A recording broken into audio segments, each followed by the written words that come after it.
kegagalan itu bukan akhir dari segala-galanya, ya toh, tetap berdoa. Kalaupun dalam hubungan itu putus, ya sudah, itu berarti Tuhan tunjukkan bahwa bukan dia. Ada orang lain yang akan Tuhan siapkan bagi Anda.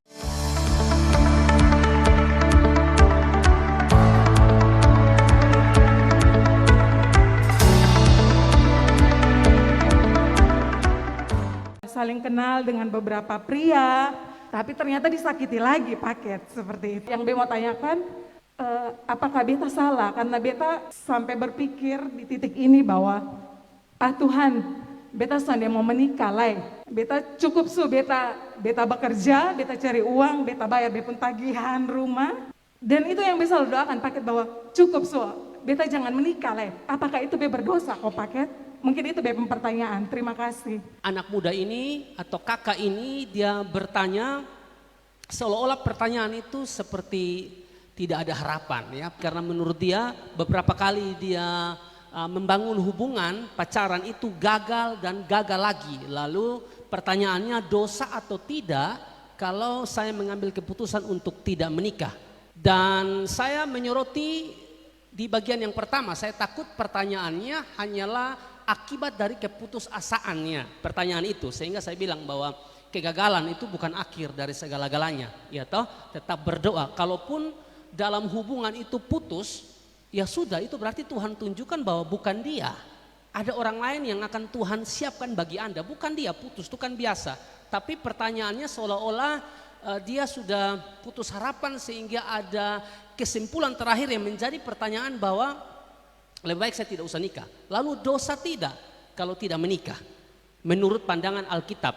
Tapi sebelum saya jawab itu, kita harus tahu bahwa Alkitab itu memberikan keterangan orang yang tidak menikah itu disebabkan karena 3 hal. Orang yang tidak menikah itu disebabkan karena 3 hal. Ada orang yang tidak menikah karena memang dia dilahirkan seperti itu. Dia dilahirkan itu seperti itu. Mungkin karena cacat dan lain sebagainya sampai dia tidak menikah.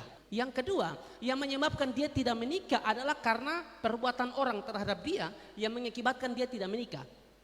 Pada zaman itu, tuan-tuan itu punya banyak istri. Istri-istrinya itu dimasukkan ke dalam satu asrama begitu, lalu dijaga. Itu istri mereka bukan satu, banyak, lalu dijaga oleh hamba-hamba laki-laki yang lain atau budak-budak laki-laki. Nah, karena dijaga oleh budak-budak laki-laki, saudara-saudara, maka yang tuan ini takut juga kalau misalnya dia pergi, bagaimana dengan istri-istrinya? Ini bisa-bisa diambil oleh budak laki-laki. Nah, dia melakukan caranya adalah karena dia sudah membeli budak tersebut, maka dia melakukan yang namanya kebiri. Tujuan kebiri tersebut, saudara, supaya istri-istrinya tidak bisa diambil oleh budak laki-laki itu. Makanya di dalam Alkitab tuh saudara pernah dengar sida-sida dari Ethiopia. Sida-sida itu orang yang dikebiri. Karena bagaimana kalau mereka sudah dikebiri, bagaimana mereka mau menikah? Ya, jadi orang yang tidak menikah itu disebabkan bisa jadi karena bagian yang kedua ini, karena disebabkan oleh orang lain sehingga dia tidak menikah. Kalau kita mau bawa dalam kehidupan sekarang banyak yang sakit hati juga sampai mereka tidak menikah. Tapi saya pikir kenapa Anda tidak menikah? Nikah saja.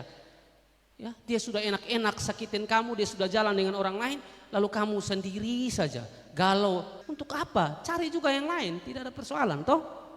Ya, itu yang kedua. Yang ketiga, penyebab orang tidak menikah atau yang menyebabkan orang tidak menikah, yang ketiga adalah karena memang dia sendiri yang membuat keputusan tersebut demi pelayanan, demi Injil. Ada yang seperti itu. Saya tunjukkan ya ayatnya di dalam Matius pasal yang ke-19, Matius 19 ayat 12. Jadi saya tidak sekedar omong-omong saja, ini ada datanya. Matius 19 ayat 12, betul ya. Ada orang yang tidak dapat kawin karena ia memang lahir demikian dari rahim ibunya. Itu yang pertama, kelompok orang yang pertama. Yang kedua, ada orang yang dijadikan demikian oleh orang lain seperti yang saya katakan tadi. Dan yang ketiga, ada orang yang membuat dirinya demikian karena kemauannya sendiri oleh karena kerajaan sorga. Demi Injil dia tidak mau nikah, daripada kepala sakit. Ya, nanti mau pelayanan kok istri nanti sebentar minta ini minta itu, belum lagi anak-anak, daripada bikin pusing tidak usah nikah, fokus pelayanan. Ya, itu yang ketiga. Dan ada orang yang membuat dirinya demikian karena kemauannya sendiri oleh karena kerajaan sorga. Siapa yang dapat mengerti, hendaklah ia mengerti. Lalu pertanyaan dari kakak nona tersebut, dosa atau tidak kalau saya tidak menikah? Kalau tanya seperti itu, ya tidak dosa. Kok Yesus juga tidak menikah? Begitu. Hanya saja